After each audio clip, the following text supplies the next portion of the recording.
Vous écoutez Radio Open FM. Vous écoutez Radio Open FM. C'est votre radio. Votre radio.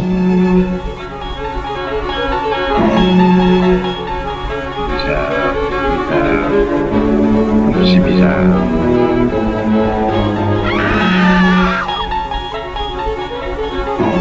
Est-ce que ça vous chatouille ou est-ce que ça vous gratouille?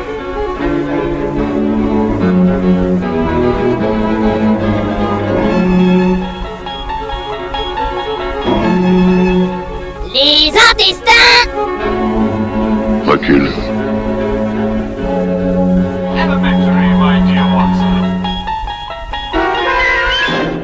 Bonsoir.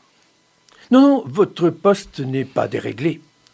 Vous êtes bien sur Radio Open FM, je suis Gérard Holmes et je vous parle en direct des studios. Bonsoir, je suis Bob et vous écoutez bien l'émission Les Intestins reculent. Bonsoir, je suis Cédric 2000 et vous allez écouter cette émission jusqu'au bout. Parce que ça nous arrange. Ça nous arrange. Nous avons pris les commandes du studio suite au meurtre épouvantable survenu le mois dernier ici même. Oui, à cette même table où nous sommes assis, l'agonie d'un homme a été offerte aux oreilles de millions d'auditeurs. Et nous sommes ici pour, ce soir, enquêter et trouver le coupable. Non, n'essayez pas de nous couper la parole, Madame Cathy. Pour les besoins de l'enquête, vous devez rester attaché pour l'instant. Non, nous n'entendons rien, nous ne voulons rien savoir. Ce n'est pas le moment. Votre tour viendra. Parce que ça nous arrange. Ça nous arrange. Bon, ça suffit maintenant. Hein. Bob, vas-y doucement quand même. Oui, mais pardon, hein, mais je ne supporte pas qu'on m'empêche de me concentrer.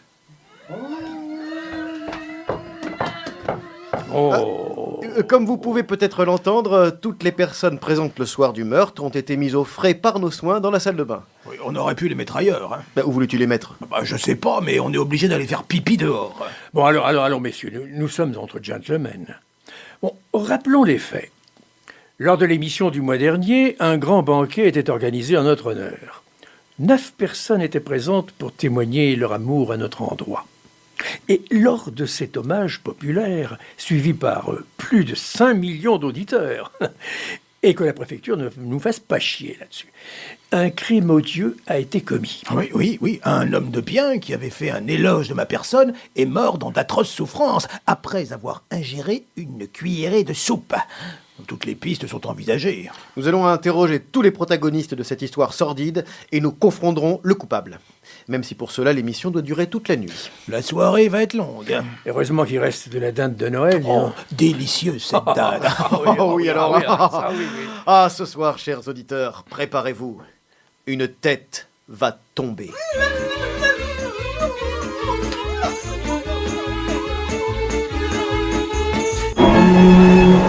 Les intestins! Recule.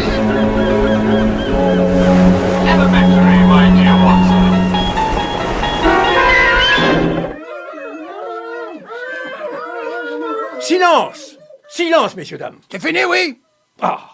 Nous vous avons demandé de ne pas bouger, de fermer votre gueule et de nous laisser parler. Merci, Gérard.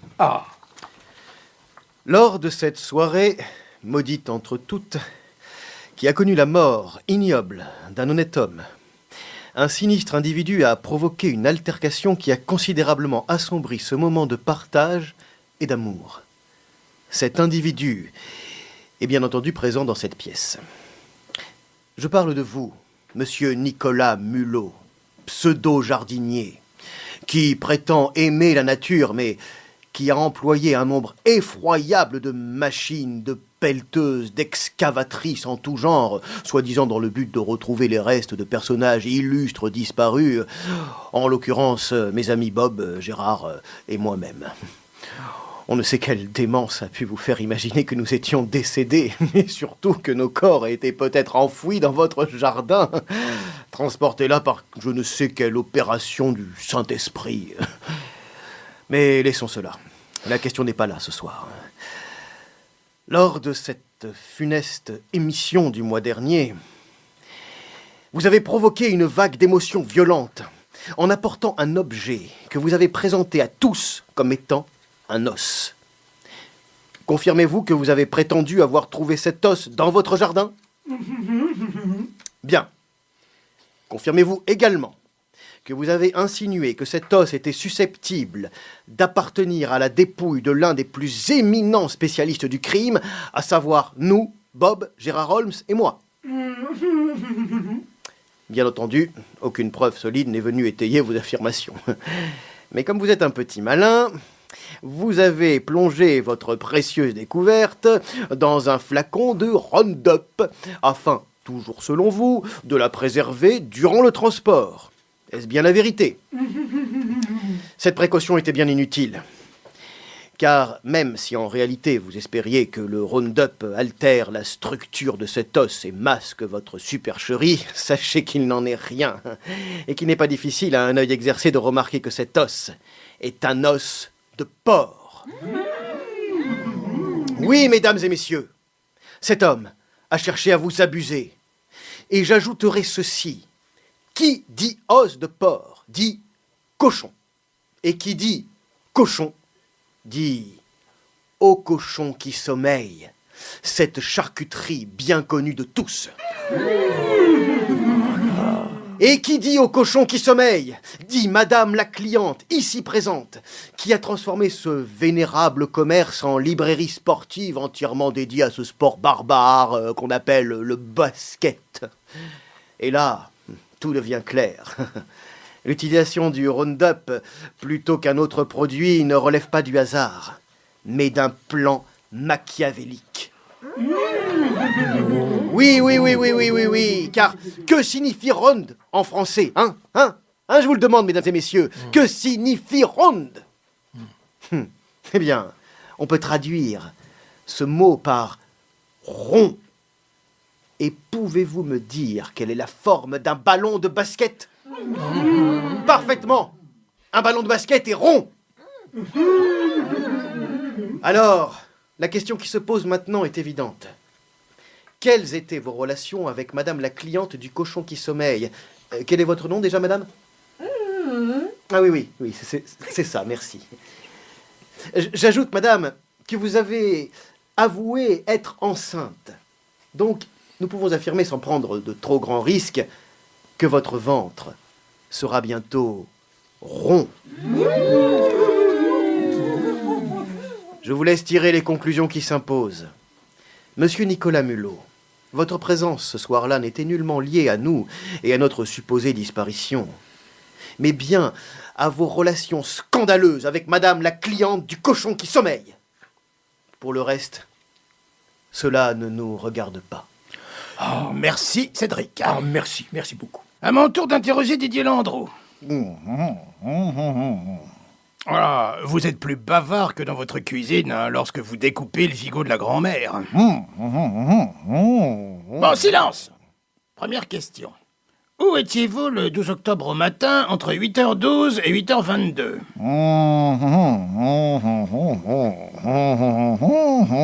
Oui, bon, vous l'avez déjà dit, hein. Mais encore, et s'il vous plaît, articulez. Faites un effort, on ne comprend rien de ce que vous dites.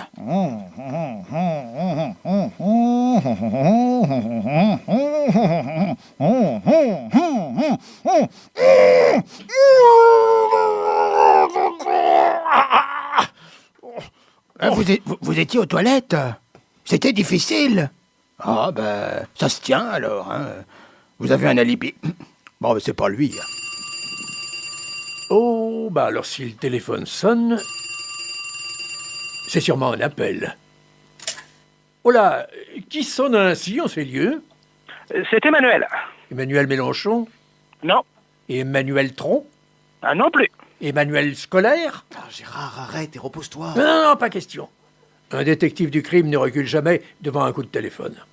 Et vous, parlez, vous êtes cerné. Arrête tes conneries. Demande-lui plutôt qui il est. Ah d'accord, c'est une bonne question. C'est un peu risqué, mais tant pis, je me lance, allez. Qui êtes-vous?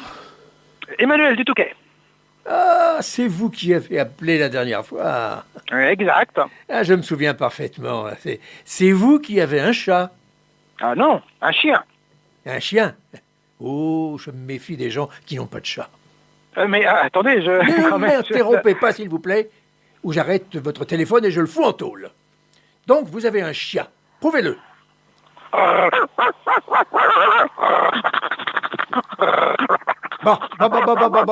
Bon, alors, ça change tout.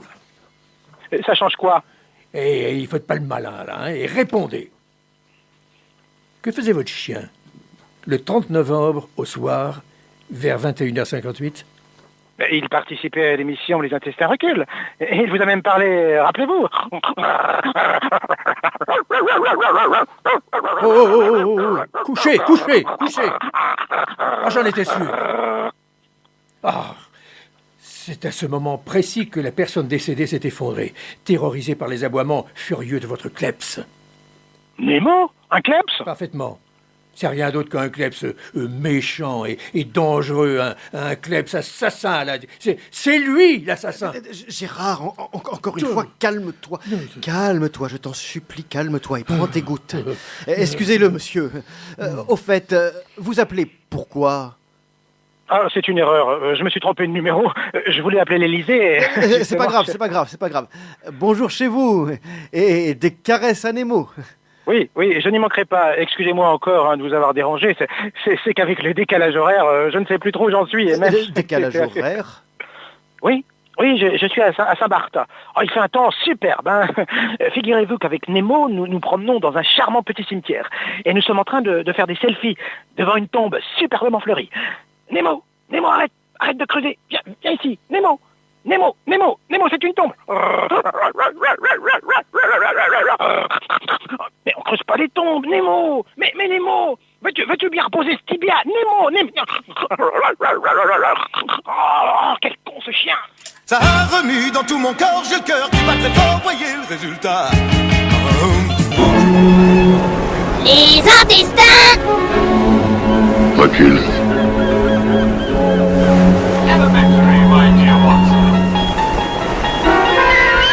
À présent, j'appelle à la barre le maire de cet ici.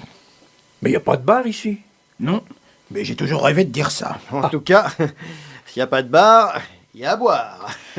Dites-moi, monsieur le maire de cet ici, votre baguette molle, quelle en est la composition? Hein?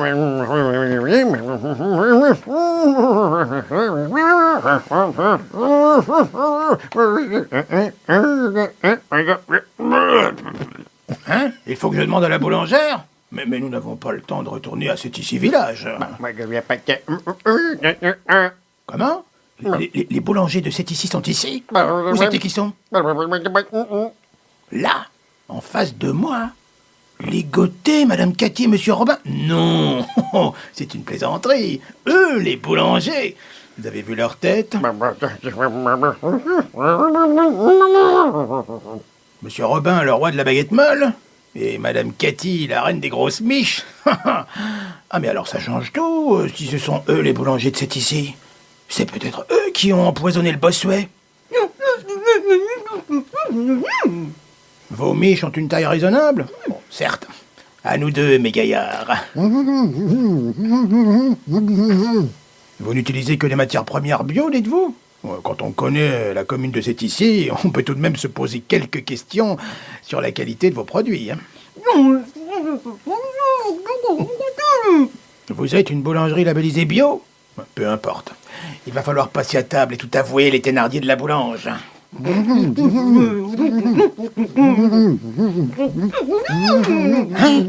Quoi? Comment? Oh mais quelle révélation, chers auditeurs! Monsieur le maire de cet ici serait le frère de la victime? Qu'il n'est autre que le beau-frère du charcutier de la charcuterie au cochon qui sommeille? Oui! Mais tout c'est clair, mes amis. Enfin, presque. Je voudrais à présent attirer votre attention sur Tati Suzanne. Oui, je sais.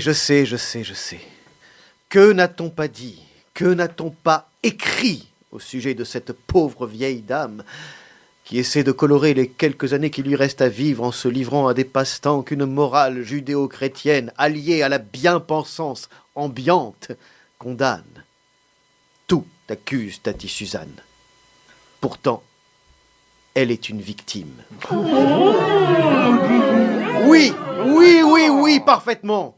C'est une victime. Et je pèse mes mots.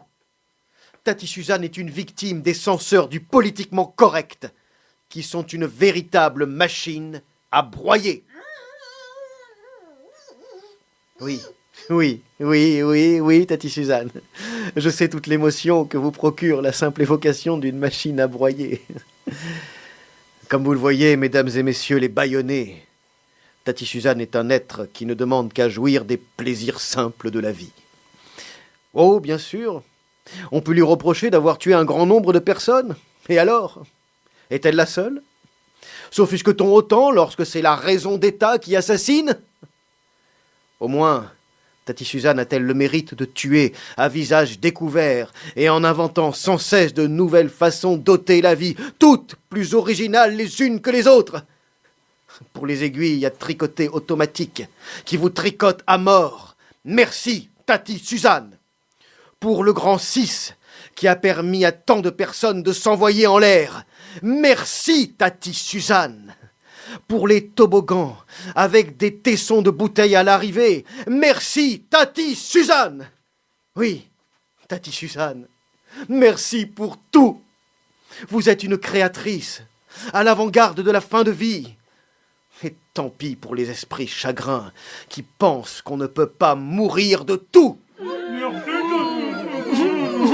Tati Suzanne est innocente dans le cas qui nous occupe ce soir. Elle ne pourrait être coupable, car jamais, et je dis bien jamais, elle n'aurait assassiné à l'aide d'une simple soupe. Le meurtre à la soupe n'est pas à la hauteur du génie de Tati Suzanne. Et pour le prouver, je joins le geste à la parole. Cette soupe que Tati Suzanne a préparée avec amour et que l'on incrimine dans la mort de l'invité de la dernière émission, je vais la boire devant vous. Et vous verrez bien que cette soupe n'a pas tué. Non, Cédric, tu vas peut-être un peu loin, là, non? Tu crois? Tu es sûr? Oui, on ne sait jamais. Hein. Oui, tu as sans doute raison. Bon, allez, passons à autre chose. Qui dit Tati Suzanne dit nièce de Tati Suzanne? En effet, évidemment, bien sûr. En effet. Alors comme ça, vous prétendez être la nièce de Tati Suzanne. Je vous ai observé tout à l'heure, hein? Ce calme, cette douceur, ce sens de la modération. Oui, on peut se méfier quand on est de la même famille que votre tante. Oh, vous savez, j'en ai confondu d'autres, hein? Et votre altitude ne me dit rien qui paille. La plupart du temps, il y a aiguille sous roche. Il faut se méfier de l'eau qui mouille. Moi, je ne crois que ce que je bois. Et à d'autres, tous vos sourires apocryphes. Palin et demi, hein? Gérard, est-ce que tu te sens bien, Gérard? Gérard Non, je me sens tout drone, tout blizzard. Alors ferme ta gueule et laisse-la tranquille.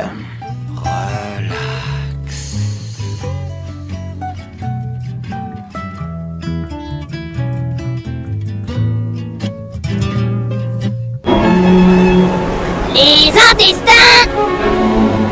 Recule.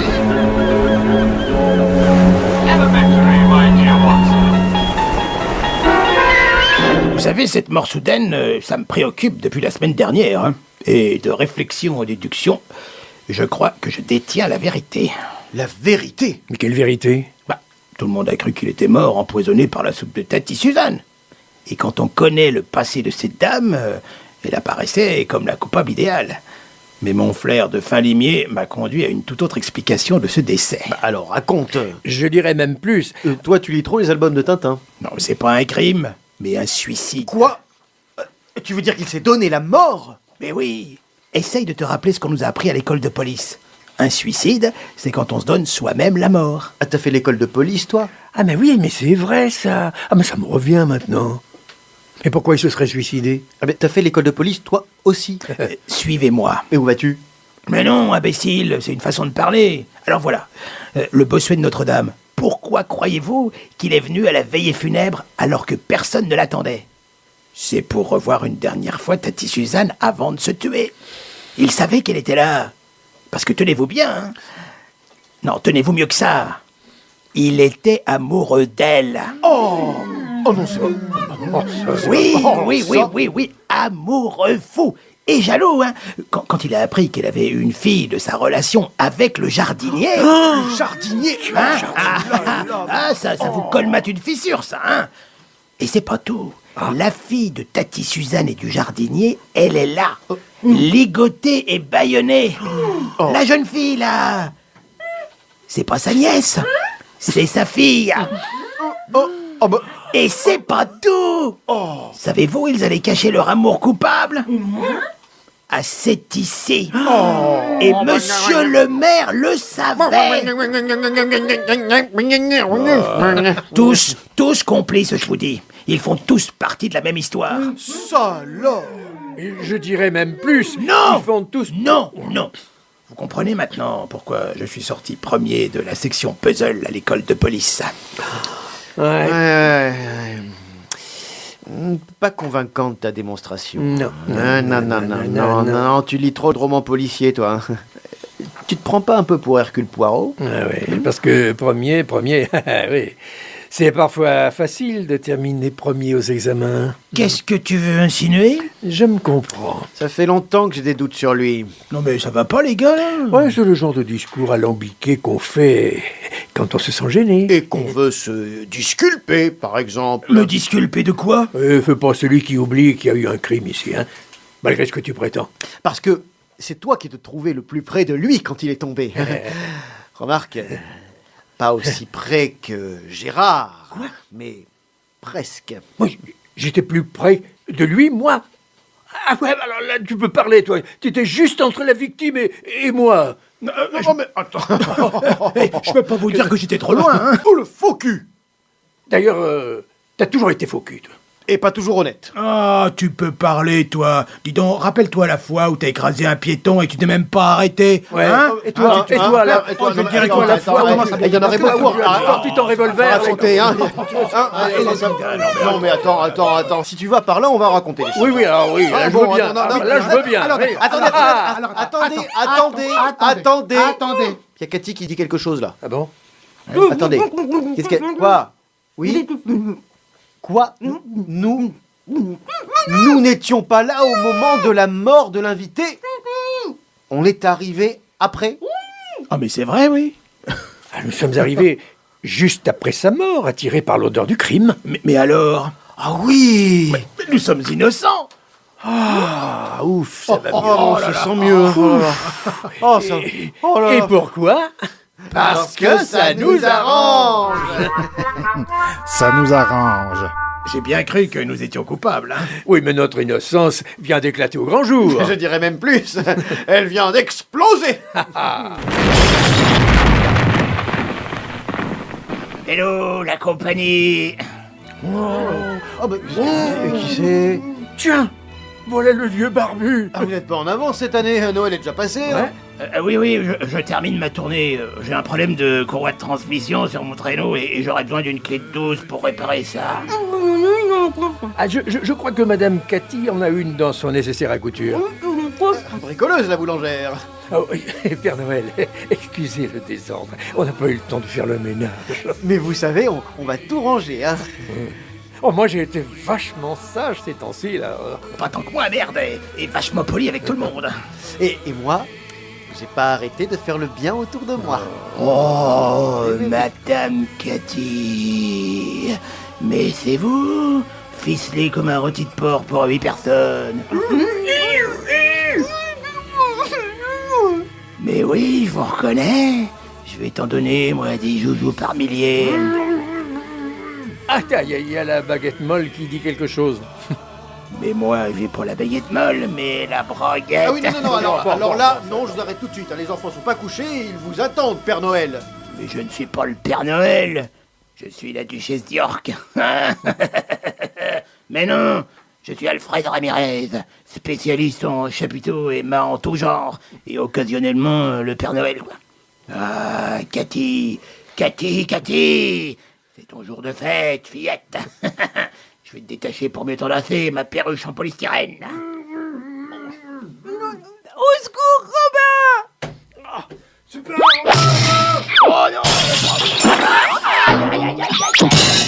Ouf, un de moins. Le vieux s'attire à son compte. Ouais. Mais qui c'est qui va finir la tournée? Une tournée? Allez, c'est la mienne. Champagne. Je l'ai trouvé au petit matin, tout tenu dans mes grands souliers. Les intestins. Recule.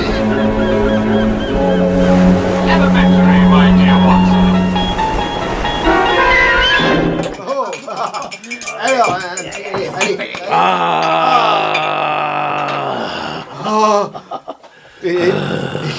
Et quel est ce râle? Quelqu'un meurt.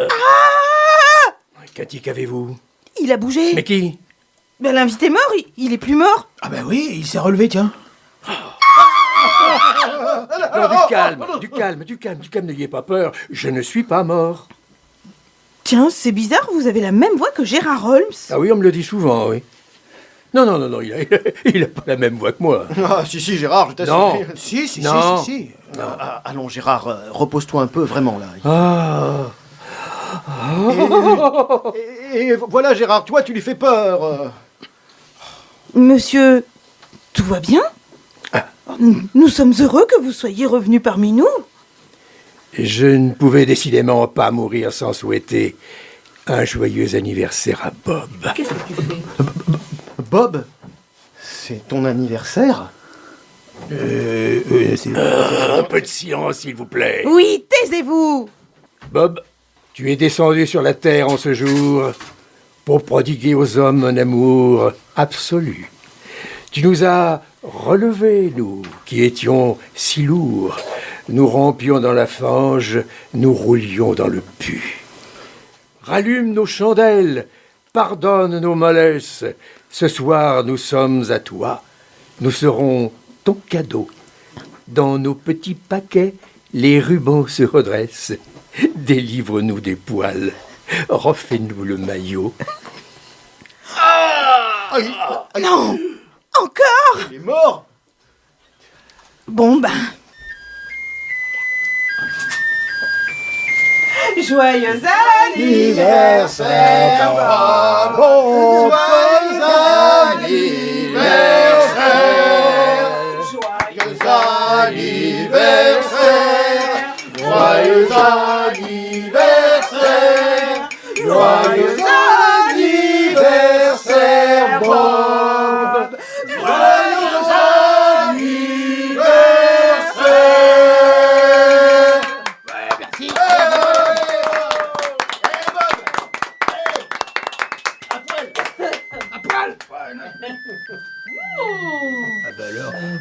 Alors, écoutez, c'est pas une surprise, c'est une surprise. Allez, vas-y, Bob, souffle tes bougies. Allez, Bob. Quel souffle, quelle force de souffle. Il en a couché la baguette. Oh là, mon Dieu. Bon, eh bien ce soir, les amis, chers auditeurs, nous allons vous laisser. Une longue nuit nous attend. Ce soir, nous avons entendu Bobby Lapointe dans Sentimental Bourreau, Johnny Hallyday, Je suis mordu, version 1982, Rissé Barrier dans la chanson Relax, et Jacques Dutronc dans La fille du Père Noël. On se retrouve le mois prochain pour un grand événement. Nous fêterons la 100e des Intestins Recul. Déjà? Oui, parce que ça nous arrange. Ça nous arrange.